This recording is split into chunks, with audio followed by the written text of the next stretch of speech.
नमस्ते मित्रों, आज मैं 12वीं क्लास का डिटर्मिनेंट चैप्टर प्रारंभ करने जा रहा हूँ। मैं आपको संपूर्ण मैथमेटिक्स नई ट्रिक्स के साथ पढ़ाऊँगा। आप सिर्फ प्रतिदिन मेरे चैनल को देखेंगे, अच्छा लगे तो निश्चित रूप से लाइक भी करें, सब्सक्राइब करें, शेयर भी करें। डिटर्मिनेंट का डिफिनीशन पढ़ने से पहले इसका मैं कैसे उपयोग किया गया, सर्वप्रथम कहाँ से इसका व्याख्या की गई, उस पर चलता हूँ। माना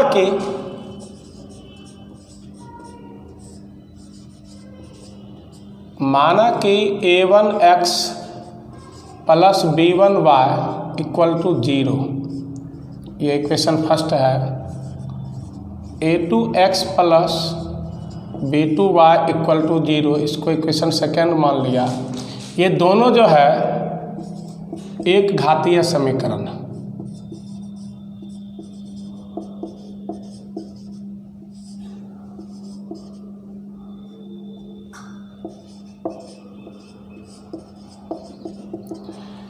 मित्रों, सबसे पहले मैं इसमें प्रयास करता हूं कि जो अज्ञात राशियां हैं x और y, इसको विलुप्त करने का प्रयास करता हूं। देखिए, इसके लिए हम समीकरण 1 में b2 से गुना कर दूंगा और समीकरण 2 में b1 से गुना कर दूंगा और घटा दूंगा। समीकरण 1 में b2 से तथा 2 में b1 से गुना कर घटाने पर, देखिए समीकरण 1 में जब मैं b2 से गुना करूंगा ये प्राप्त होगा। b2 से करेंगे, देखिए a1 b2x plus b1 b2y equal to 0 से गुना होगा b2 तो 0।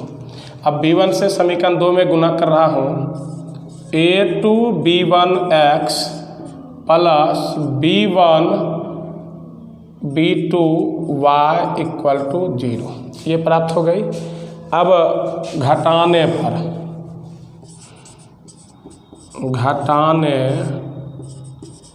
पर देखिए, घटाव में क्या होता है कि नीचे वाला का चिन्ह बदल दिया जाता है। तो देखिए ये कट गया, इस दोनों में x कॉमन आ रहा, a1 b2 minus a2 b1 into x equal to 0। Therefore a1 b2 minus a2 b1 equal to x बट्टा में जाएगा, उधर 0 हो जाएगा। तो अब आप देख लीजिए स्पष्ट रूप से इसमें अज्ञात राशियां x और y विलोपित हो गया। तो ये जो अब है a1 b2 minus a2 b1, इसको इस तरह से लिख सकते हैं, a1 b2 minus a2 b1 को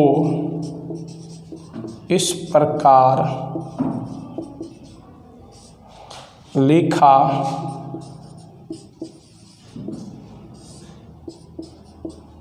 जा सकता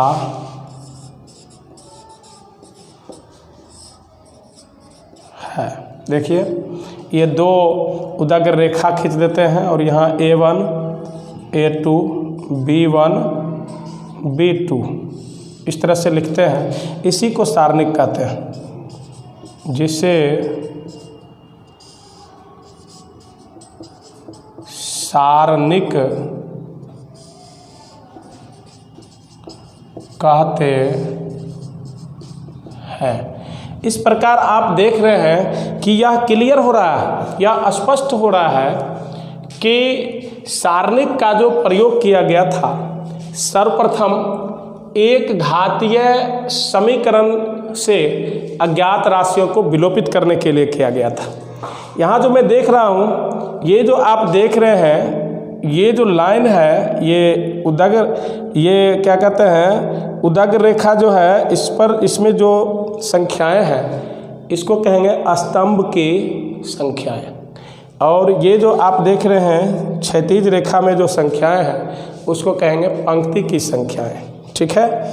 और ये आप देख लीजिए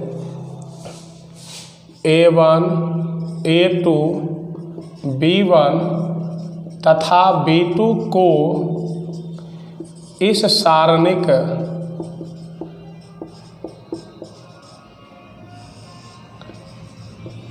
का अवयव कहते हैं तथा A1 B2 minus A2 B1 को इस सारणिक का प्रसार या विस्तार कहते हैं। इस तरह से सारणिक का प्रयोग कैसे हुआ, कहाँ हुई सर्वप्रथम, ये मैं आपको बता दिया। अब मैं इसके आगे सारणिक का अनेकों तरह से परिभाषा बताऊंगा। मित्रों, आपको डिटर्मिनेंट अभी व्याख्या किया हूँ कि डिटर्मिनेंट का सबसे पहले प्रयोग कहाँ हुई थी। अब डिटर्मिनेंट का विभिन्न प्रकार से परिभाषा देखेंगे।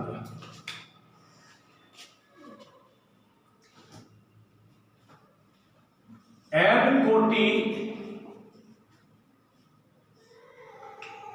कोटि के प्रत्येक वर्ग आव्यूह A बराबर Aij को एक संख्या, अब एक संख्या में वास्तविक और सम्मिश्र संख्या दोनों आ जाएगा। एक संख्या वास्तविक संख्या या सम्मिश्र संख्या, ठीक है, ये दोनों हो सकता है। तो n कोटि के प्रत्येक वर्ग आव्यूह A बराबर Aij को एक संख्या के द्वारा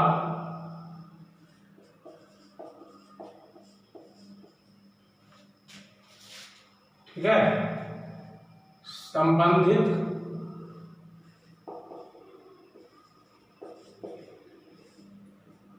कराया जा सकता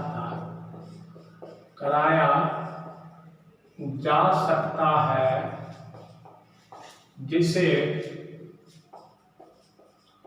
जिसे आव्यूह A का सारणिक कहते हैं।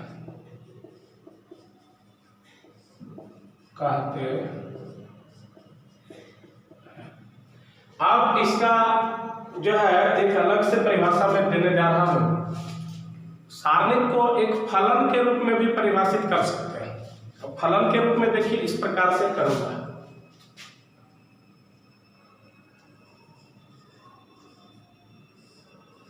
फलन के रूप में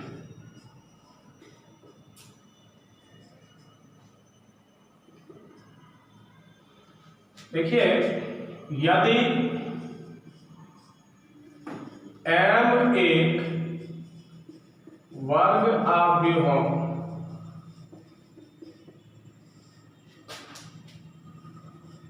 का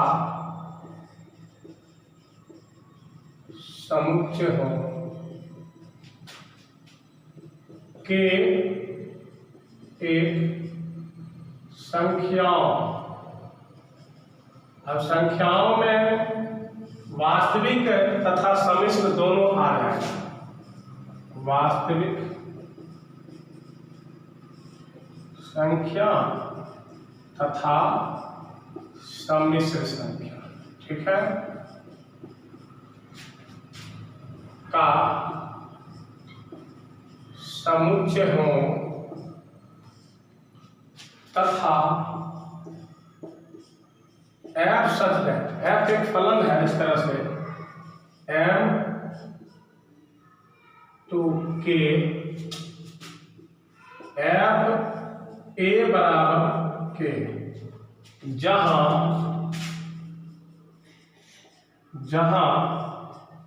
ए बिलोंग्स टू एम, एक अवयव है जो अवयवों के समुच्चय एम का एक अवयव है, तथा के बिलोंग्स टू के, ठीक है। तो एफ ए को अवयव ए का सारणिक कहते हैं, डिटर्मिनेंट कहते हैं, सारणिक कहते हैं। इसे ये देखिए इस तरह से व्यक्त करते हैं, दो उदग्र रेखा लिख करके और ए बीच में लिख दिया, या इसको ऐसे भी सूचित करते हैं, डिटर्मिनेंट ऑफ ए, देख लीजिए DET ब्रैकेट दे दिए छोटी को, तो उस बीच में ए दे दिया, या ये देखिए ये डेल्टा के द्वारा सूचित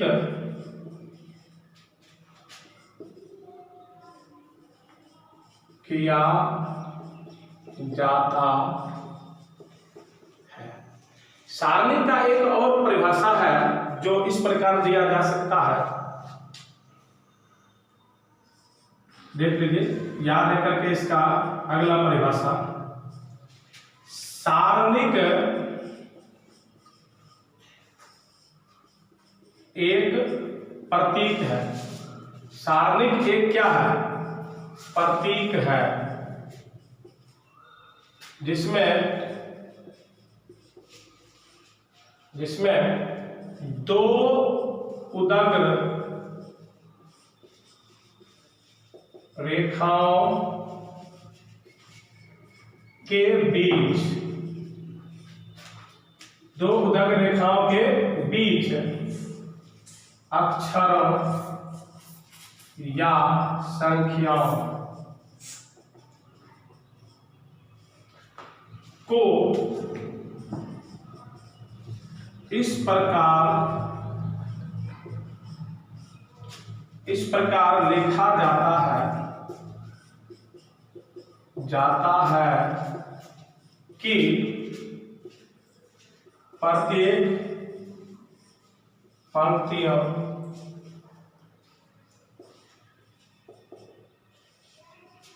या स्तंभों में अवयवों की संख्या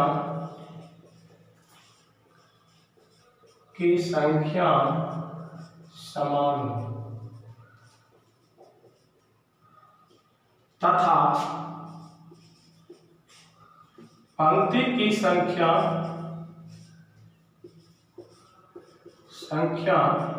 बराबर स्तंभों की संख्या, ठीक है।